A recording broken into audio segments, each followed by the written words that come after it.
오늘 우리에게 주시는 말씀은 갈라디아서 6장 1절에서 10절까지 말씀입니다.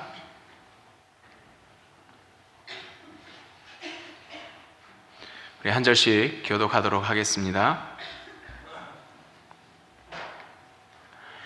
형제들아, 사람이 만일 무슨 범죄한 일이 드러나거든 신령한 너희는 온유한 심령으로 그러한 자를 바로잡고 너 자신을 살펴보아 너도 시험을 받을까 두려워하라.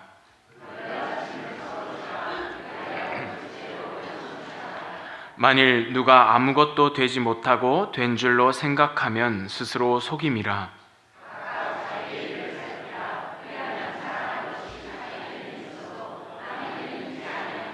각각 자기의 짐을 질 것이라.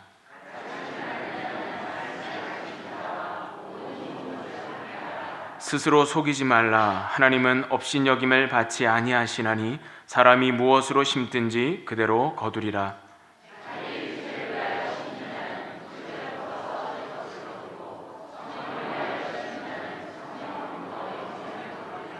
우리가 선을 행하되 낙심하지 말지니 포기하지 아니하면 때가 이름에 거두리라.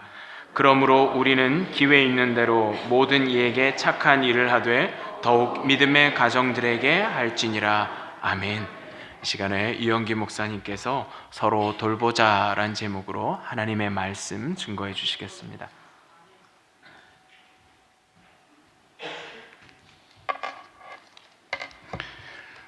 제가 지난 2주 동안 여행을 좀 다녀왔는데요. 첫 주에는 저희 그 총회가 캐나다 밴쿠버에 있어서 거길 다녀왔고요. 이번 주, 그러니까 바로 주일 전 주에는 뉴저지에서 제가 이사로 있는 GP 선교회 이사회가 있어서 다녀왔습니다. 비행기 여행을 하다 보면 키가 작은 여자분들이 짐을 싣기 위해서 애쓸 때가 있습니다. 안간힘을 써요. 그러면 제가 잘 도와주는 편입니다. 키 큰 거 뒀다 뭐에 쓰겠어요, 그죠? 그리고 집이 크면 연료가 많이 들어갑니다. 덩치 크면 많이 먹거든요. 그러니까 밥값을 좀 해야죠. 여러분 혹시 이렇게 여행을 하다가 키 작은 여자분들 짐 위에 실는 것이 좀 힘들거들랑 주의를 눈여겨보세요. 키 큰 남자 눈을 마주치면서 애처로운 표정을 지으면 알아서 척척 올려줍니다. 여러분 짐 들고 짐을 힘겨워하는 사람들을 잘 도와주는 편이죠. 뭐 여러 가지가 있을 수 있어요. 예를 들면 옛날 한국에서는 리아카 끌고 가는 할머니나 또 나이 드신 분들 밀어주는 그런 일도 있고 뭐 짐 힘겨워하면 도와줄 수도 있는데 그뿐 아니라 혼자서는 도저히 감당할 수 없을 정도로 짐이 무거울 때, 그럴 때 누군가 도와주면 그렇게 고맙고 감사하죠. 자, 그런데 무거운 짐진 자를 누가 잘 도와주는지 아세요? 자신도 무거운 짐을 져본 경험이 있는 사람, 그 사람이 그 사정을 알기 때문에 잘 도와줍니다. 그와 같이 우리 성도는 짐을 나눠줘야 합니다. 오늘 2절에 보면 너희가 짐을 서로 지라 그리하여 그리스도 법을 성취하리라 하는 말씀이 납니다. 믿는 자들이 서로의 아픔을, 무거운 짐을 나눠줘야 진정한 코이노니아, 교제죠. 성도의 교제가 이루어지고 하나님의 법을 이루게 됩니다. 우리 사람이 살다 보면 여러 가지 무거운 짐을 지게 돼요. 큰 시험 당할 때 있습니다. 기대치 않은 불행한 일 만날 수 있어요. 또 정말 참으로 힘들고 어려운 고난 중에 있을 수도 있습니다. 그 중에 오늘 여러 가지 짐 가운데 1절에 보면 범죄함이 나옵니다. 1절, 형제들아, 사람이 만일 무슨 범죄한 일이 드러나거든 신령한 너희는 온유한 심령으로 그런 자를 바로잡고 너 자신을 살펴보아 너도 시험을 받을까 두려워하라 하는 말이 있습니다. 여기 범죄한 일이 드러난다고 했을 때 이 범죄한 일, 범죄는 원어에 보면 파라프토마라고 해서 고의적인 죄가 아닙니다. 이것은 이제 그 바클레이에서 우리 주석가에 의하면 얼음 위를 걷다가 미끄러져 넘어지는 것 같은, 그죠? 원하지 않았던 실수나 사고를 말할 수가 있어요. 그런데 자기가 의도하지 않은 범죄함이라고 할지라도 파장은 클 수가 있어요. 자기 자신에게도 큰 악영향이 미치고 다른 사람에게도 시험거리가 될 수가 있습니다. 자, 그런데 그 무거운 짐을 혼자서 감당할 수 있느냐 이거예요. 아니 뭐 혼자 감당할 수 있으면 벌써 해결했겠죠. 해결이 안 되기 때문에 혼자 끙끙대는 것 아니겠습니까? 그것을 어떻게 하느냐? 내 일이 아니니까 그냥 모른 척하냐? 뭐 미국엔 프라이버시 중요하게 생각하니까 뭐하러 참견하냐? 자기 짐은 자기가 져야지. 그렇게 할 거냐 이 말이에요. 자, 여기 이 범죄한 일이 드러난다 이 말은 뭐 여러 경로로 개인적으로 알게 되거나 아니면 그 범죄한 사실이 의도하지는 않았지만 범죄한 사실이 만천하에 드러나게 될 때 그때 어떻게 하겠느냐? 그때 바로 잡아주라는 거예요. 이 바로 잡는다는 이 단어가 막 야단치거나 냉혹한 정죄를 하라는 얘기는 아닙니다. 어떤 분들은 남의 잘못 꼬집는 것을 사명으로 하는 사람이 있어요. 그렇지 않아도 지금 실수하고 넘어져서 아픈데 그거 자꾸 또 이렇게 하는 사람들이 있습니다. 그런데 그게 아니에요. 이 바로 잡는다 이 말, 그렇게 범죄함이 있을 때는 바로 잡으라 할 때 이 바로 잡는다라는 것의 단어는요, 수선한다는 뜻입니다. 고쳐준다. 그래서 이제 의사들이 암 수술을 해서 이제 없애주거나 아니면 부러진 뼈를 맞추는 것, 그럴 때 쓰는 단어예요. 그러니까 이건 징벌이 아니고 치료에 강조점이 있다는 겁니다. 자, 그러면 범죄한 사실이 드러나면 이제 옆에 사람이 그거를 도와줘야 되는데, 그러면 누가 어떤 마음으로 죄에 빠져서 혼자 감당하지 못하는 사람을 도와줘야 하느냐, 바로 잡냐? 누가 할 수가 있어요? 바로 성령의 인도함을 받는 사람이 할 수 있습니다. 이게 어떤 그 원리 원칙에 의해서 혹은 그냥 막연한 의무감으로 할 것이 아니라 성령 충만한 사람이래야 할 수 있다는 거예요. 우리 그 함께 읽은 본 말씀 앞에 부분 갈라디아서 5장 22절 보면 성령의 열매에 관한 얘기가 나오죠. 오직 성령의 열매는 사랑과 희락과 화평과 오래 참음과 자비 양성과 충성과 온유와 절제니 이 같은 것을 금지할 법이 없느니라. 이 성령의 열매는 바로 예수님의 마음이죠. 예수님의 마음을 소유해야 냉혹하게 정죄하지 않고 정말 온유한 마음으로 바로잡아 줄 수가 있다는 거예요.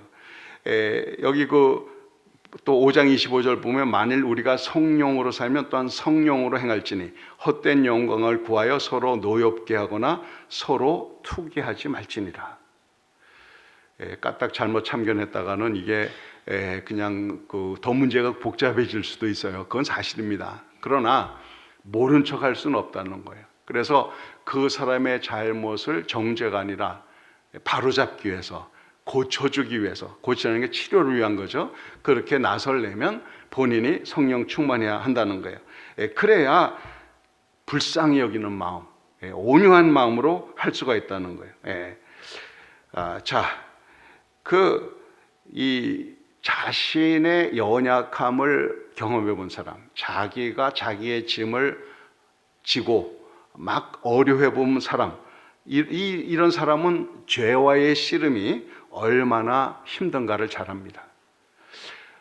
뭐 의도했던 의도하지 않았던 죄에 빠지게 될 때 그것을 이길 수 있는 힘이 자신에게 없다는 것을 알아요. 죄 지을 작정을 한 것도 아닌데 죄에 빠질 때가 있죠. 특히 우리 각자가 자기가 연약한 부분이 있을 수가 있습니다. 사람마다 다 달라요. 뭐 어떤 면에서는 잘못된 습관, 뭐 죄의 유혹 이런 것들인데요.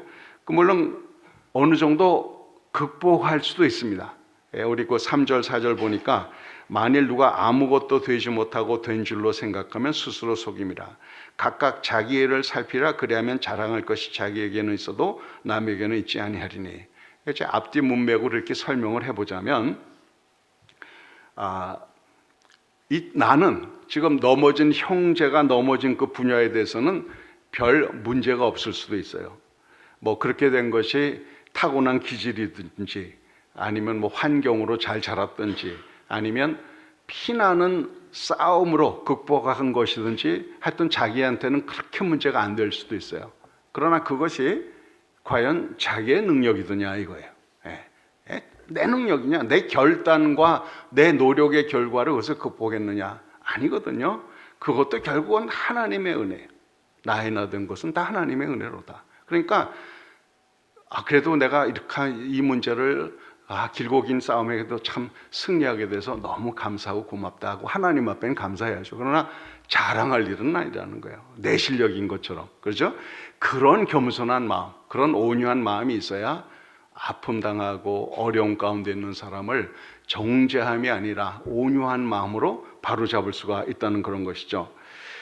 사실 착실하게, 믿음 생활 착실하게 철저하게 사는 사람들은 그러지 못한 사람들을 좀 한심하게 바라보는 경향이 있습니다. 아니 저것도 못하나, 또 뭐 내 문제가 아니라고 외면하기도 쉬워요.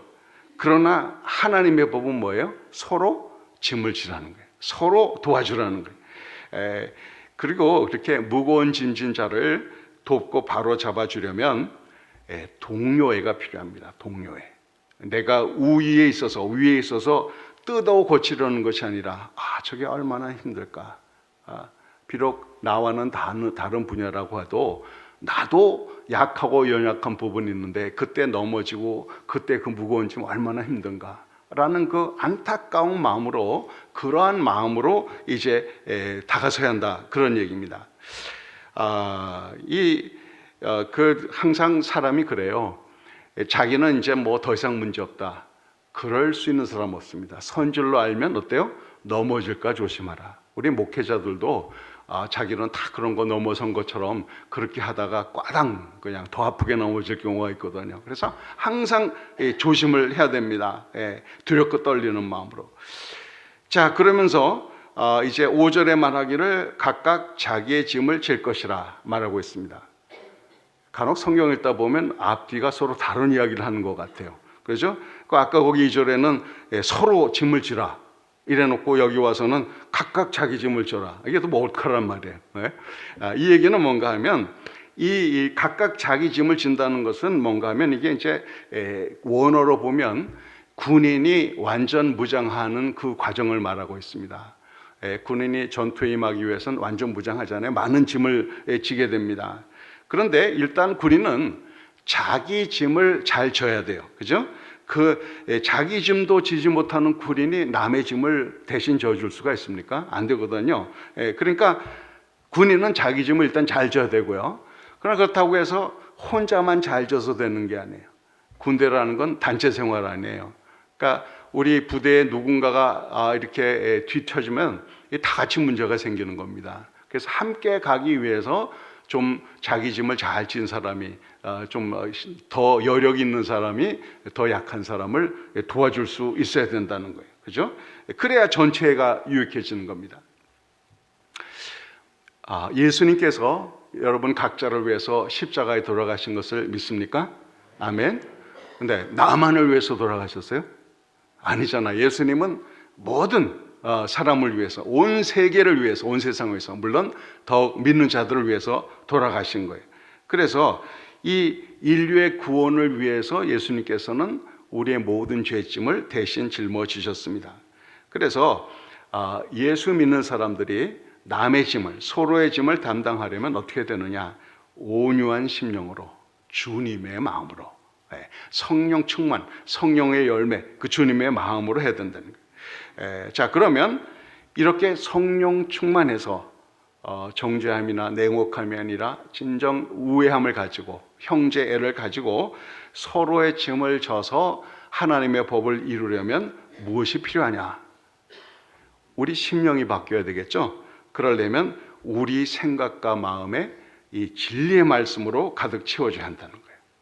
말씀이, 진리가 성령의 열매를 맺게 해줍니다. 진리랄지는 진리가 너희를 자유케 하리라. 또 요한복음 15장 7절에 보니까 너희가 내 안에 거하고 내 말이 너희 안에 거하면 무엇이든지 원하는 대로 구하라. 그러면 이루리라 말씀하고 있습니다. 기도 응답의 비결, 구하는 것마다 응답받으려면 어떻게 된다고요? 진리의 말씀이 온전히 내 안에 거해야 돼요. 성령에 사로잡혀야, 진리의 말씀에 사로잡혀야 생각하고 원하는 것이 하나님의 뜻에 합하게 되죠. 그럴 때 무엇인지 원하면 구하고 그럼 이룬다는 거예요. 뭐 이거 좀 이렇게 번영신학에 이제 사로잡힌 사람들은 자기 멋대로 해석하죠. 봐라, 말씀에 되어 있지 않냐. 무엇인지 구하면 주신다고 하지 않았냐. 그건 아니었잖아요.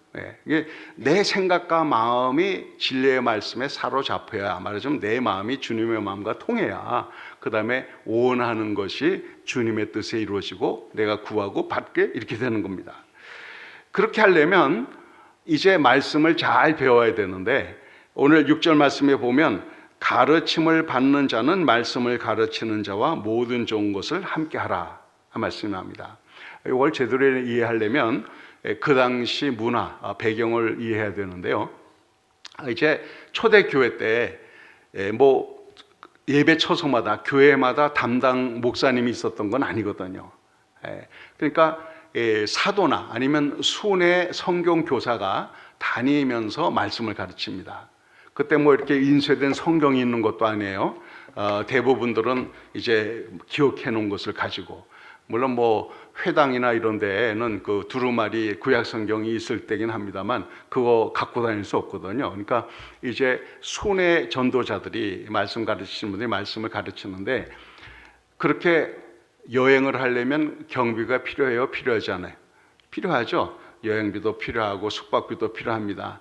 그럴 때 말씀을 받는 자들이, 가르침을 받는 자들이 이 말씀의 사역자를 위해서 많은 좋은 것들을 나눠야 한다, 서포트해야 된다, 그런 얘기인 거예요. 그래서 참 이렇게 하려면 말씀 전하는 자를 마음으로부터 존중하고 아끼는 그런 마음이 있어야죠. 뭐 우리 전통적으로 한국에서는 스승에 대한 존경심이 굉장히 많았습니다. 그래서 옛날에는 스승의 그림자도 밟으면 안 된다, 이게 적어도 저희 세대만 해도 통용되던 이야기예요. 그런데 요즘에는 뭐 완전히 좀 달라졌어요. 물론 뭐 과거에 이 선생님들의 권위가 높다가 보니까 너무 비인간적으로 학생들을 체벌하는 경우도 있었죠. 여학생들은 좀 낫습니다만, 그래도 여학생들도 손바닥 자루 맞는 경우가 있죠. 심하면 손등에다가 자 세워서 때리기도 하고. 근데 남학생들은요 아주 무자비하게 맞는 경우가 있습니다. 선생님들이 딱이 때리는 건 보통이고, 어떤 선생님들은 기분 나쁘고 화나면 발길질도 나오고 뭐 여기저기 가리지 않고 막 폭행을 하는 교사도 있어요. 근데 요즘에 와서는 이게 완전히 뒤집혔어요. 초등학교 아이들이 자기 선생님한테 침 뱉고 욕하고 막 폭행까지 하는 일이 생겨버렸습니다. 야, 이게 참 사람들이 갈수록 사나워지는 것 같아요. 이게 사실은 이미 예언이 되어 있던 내용입니다. 말세에 갈수록 사람들이 사나워진다. 우리 디모데후서 3장 1절에서 5절 보면 이렇게 되어 있습니다. 너는 이것을 알라.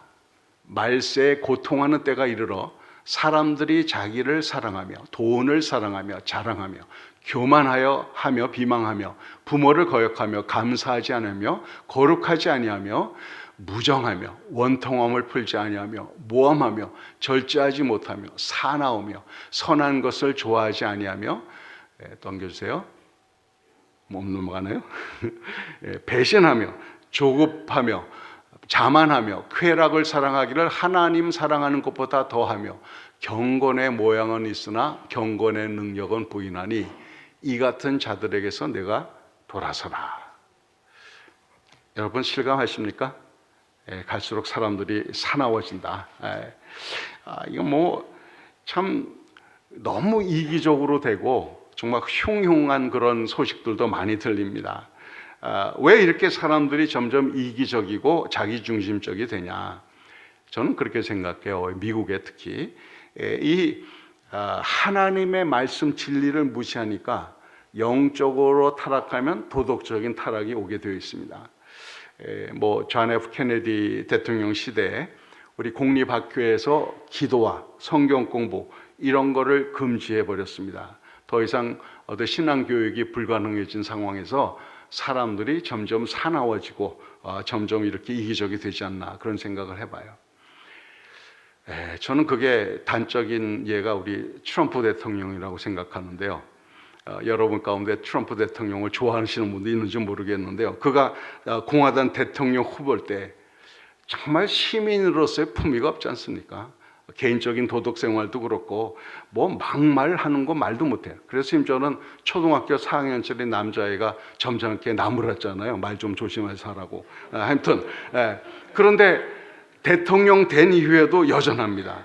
그게 왜 그러냐? 이 사람들, 그를 후원하는 사람들을 보면 그 사람들이 원하는 것은 자기 어떤 정치적인 뭐지 우리 지도자로서 어떤 인격이나 본이 될 만한 사람, 이건 전혀 상관없는 거예요. 뭐 막말을 하든 무슨 말을 하든 무슨 짓을 하든 내가 원하는 것을 이루어주면 된다.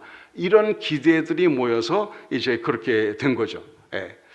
그래서 한마디로 말하면 현대 사람들은 원하는 것은 정보예요, 정보. 진리나 지혜에 대한 욕구가 없어져 버립니다. 사실 정보는요, 인격이라는 매체가 필요 없어요. 옛날에는요, 사실 어느 교회 목사님이 정보통이었어요.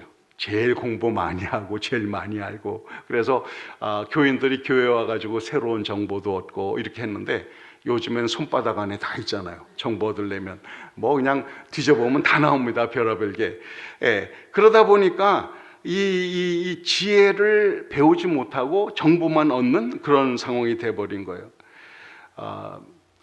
저는 이제 이 인간에게 있어서 이 전수한다는 게 얼마나 중요한지를 굉장히 생각을 한 사람인데요. 심지어는 미국에서 가장 테크니컬한 분야 IT 산업에서도 사람의 지혜를 구합니다.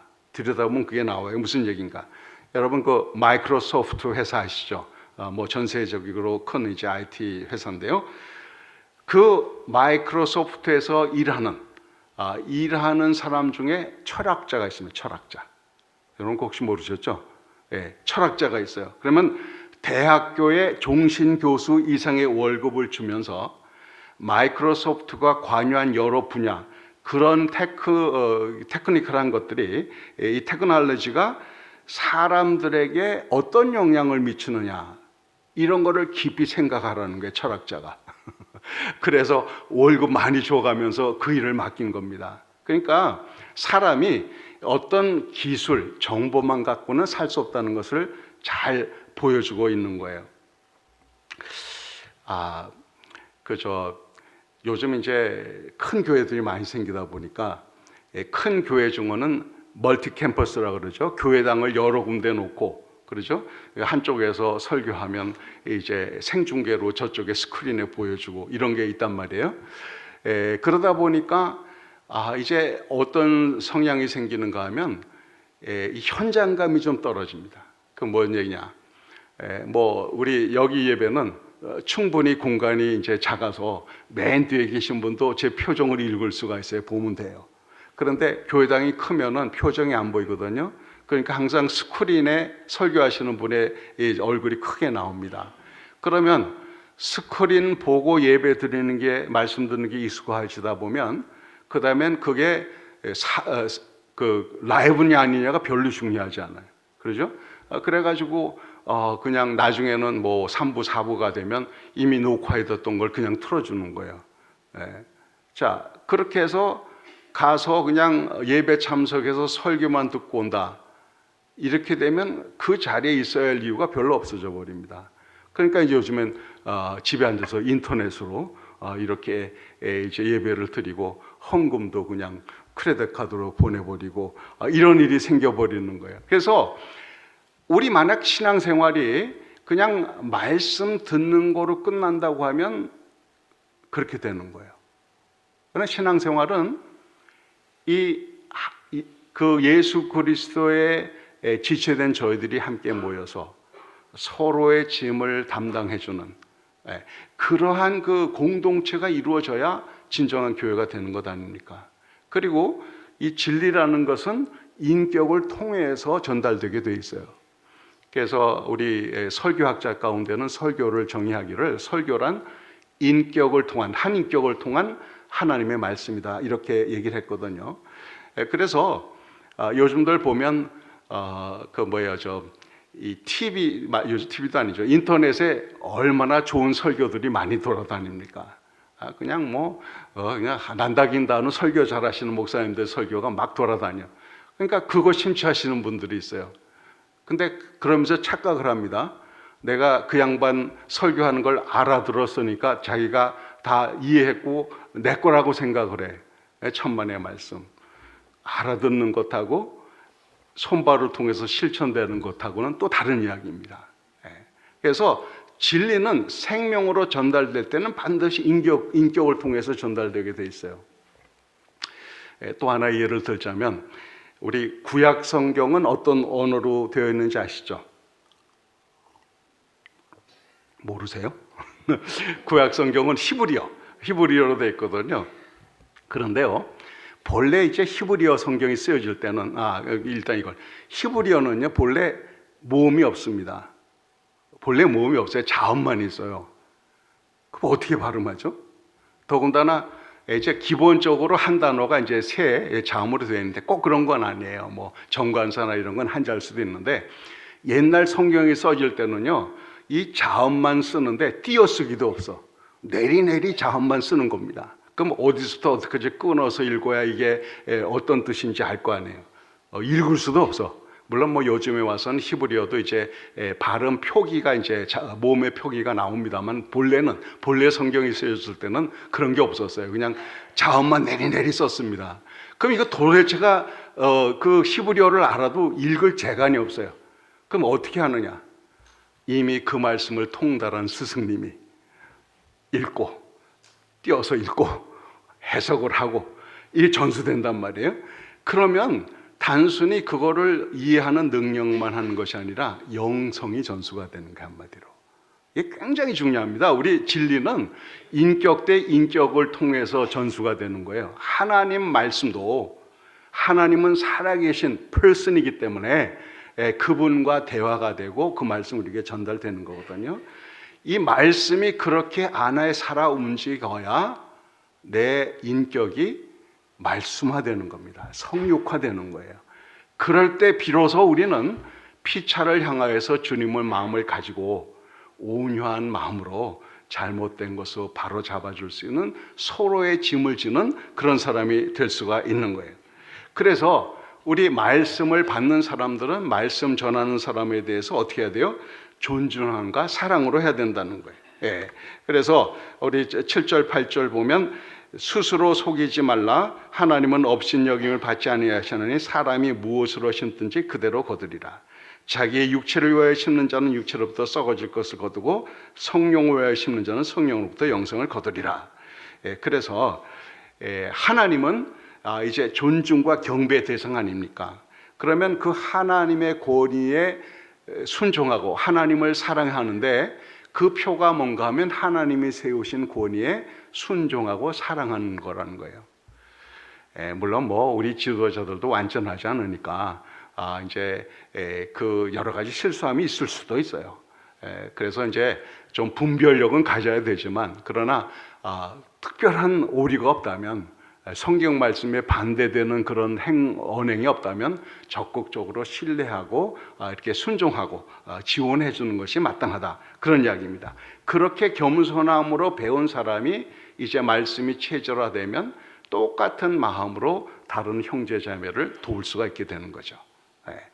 자, 그런데 이렇게 말씀을 따라 피차 짐을 지고 하는 이 선행이 이게 쉽지는 않은 거예요. 그래서 오늘 9절에 보니까 뭐라고 되어 있습니까? 우리가 선을 행하되 낙심하지 말지니 포기하지 아니하면 때가 이름에 거두리라. 내가 정말 두렵고 떨리는 마음으로 정말 하나님 앞에 간절히 기도하고 정말 그 사람의 그 치료를 위해서 고침을 위해서 이렇게 말 한마디 건넸는데 네 일이나 잘해 이러고 반응이 나온단 말이에요. 그러면은 이거 참 좋은 도도 시작했다가 영 그냥 마음이 낙심될 수도 있어요. 그런데 중요한 것은 그렇다고 해서 포기하냐? 포기해서는 안 된다는 겁니다. 왜? 사랑하는 형제 자매니까. 그냥 놔두면 안 된다는 거. 우리가 정말 주님의 마음을 가지고 끝까지 선한 일을 위해서 애써야 되는 거예요. 예. 우리가 이렇게 살아가면서 그 이웃 돕는 착한 일, 선한 일, 이 선행에 무슨 끝이 있겠어요? 내가 몇 번 잘했다고 해서 그걸로 다 족한 게 아니잖아요. 이 정도면, 나 정도면 인격적으로 사는 거지. 나 정도면 그래도 말씀대로 사는 거지. 자기 인격, 자기 성취가 기준이 돼서 대강 만족하고 살아갈 것은 아니다라는 거예요. 끝이 없죠. 서로 돕는 일에, 서로 돌보는 일에. 그래서 한경직 목사님께서 이런 말씀을 남기셨어요. 선의를 베푸는 행위는 하늘에 투자하는 것으로 우리가 그것을 필요로 하기 전에 하늘에서 미리 더 많은 것을 축복이라는 보자기에 싸서 보내준다. 이 말은 뭐예요? 진실된 마음으로 서로 돕고 서로 아끼고 선행을 힘쓰면 하나님이 알아서 우리 필요 다 채워주신다, 그 얘기예요. 그러니까 이거 내지 물론 내가 져야죠, 열심히. 하지만 나머지 여러 가지 필요한 것들이 있는데 그거 공급자는 하나님이시거든요. 그러니까 우리가 하나님의 뜻에 합한 일을 열심히 하면 하나님도 알아서 우리에게 필요한 것을 채워주신다, 그 얘기 아닙니까? 그래서 우리가 선한 일을 하다가 포기하지 말아야 될 거예요. 서로 짐을 져주는 이 하나님의 법, 이웃사랑 끝까지 계속. 그래서 이거는 해도 좋고 안 해도 좋은 선택사항이 아니라 반드시 해야 될 거예요. 믿는 자가 매일 반드시 실행할 삶의 자세입니다. 오늘 10절에 뭐라 그랬어요? 그러므로 우리는 기회 있는 대로 모든 이에게 착한 일을 하되 더욱 믿음의 가정들에게 할지니라. 한번 물어보십시다. 여러분 여러분의 부모나 자녀와 우리 교우들 누가 더 가까워요? 누구한테 더 잘해야 될까요?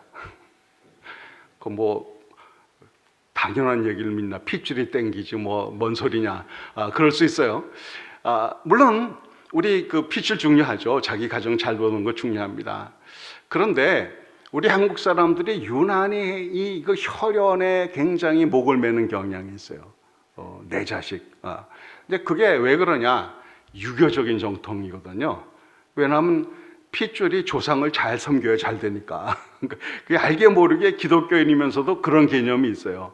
근데 미국 사람들은 보면 양자 잘 하잖아요. 어답션 잘 합니다. 그 말은 핏줄보다 더 중요한 어떤 사랑을 얘기하는데, 자, 저와 여러분은 사실은 육체적인 혈통보다 더 중요한 혈통을 받았잖아요.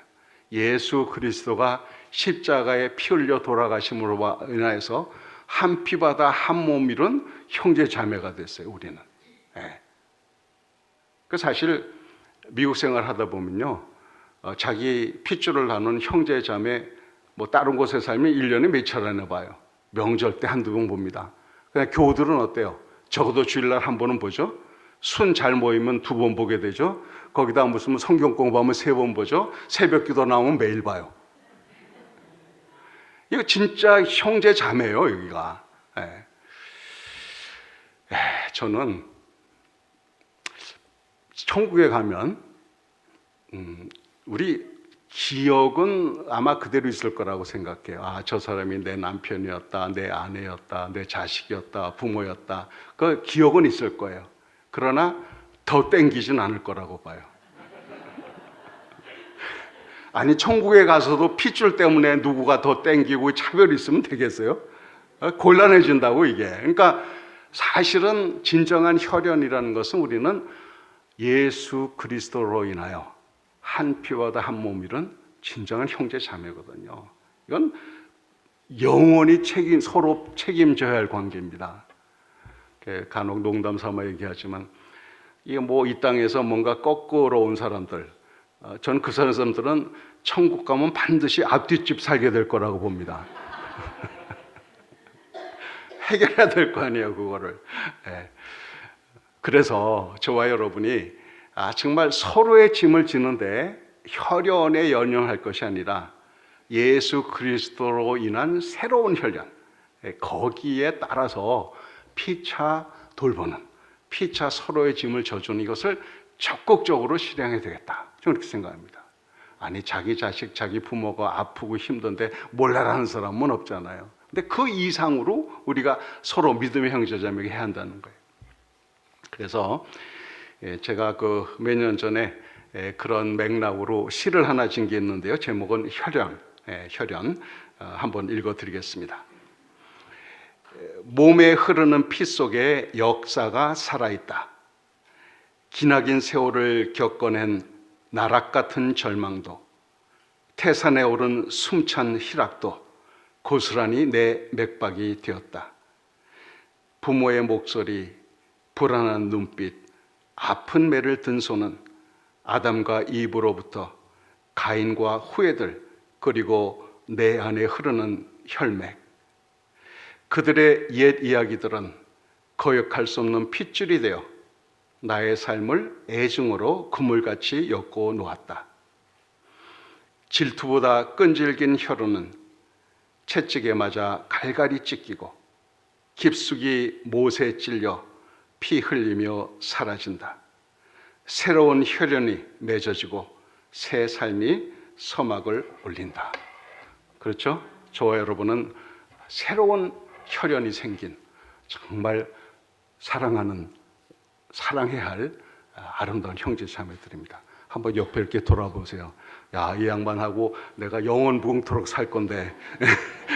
그래서 우리 이 땅에 사는 동안 천국의 법을 실천하면서 정말 서로의 짐을 지며 서로 돌보는 귀한 일을 한다면 나도 기쁘고, 내가 어려울 때 도움받고, 남 어려울 때 도움 주고, 그렇게 하면서 정말 아름다운 공동체를 이뤄가는 것 아니겠습니까? 우리 주님의 빛교회는 비교적 잘하는 교회라고 제가 잘 알고 있어요. 그러나 우리 완전함이 없으니까 더욱더 애써서 서로 돌보는 귀한 교회로 우리 함께 힘을 합해 나가십시다. 우리 기도하겠습니다.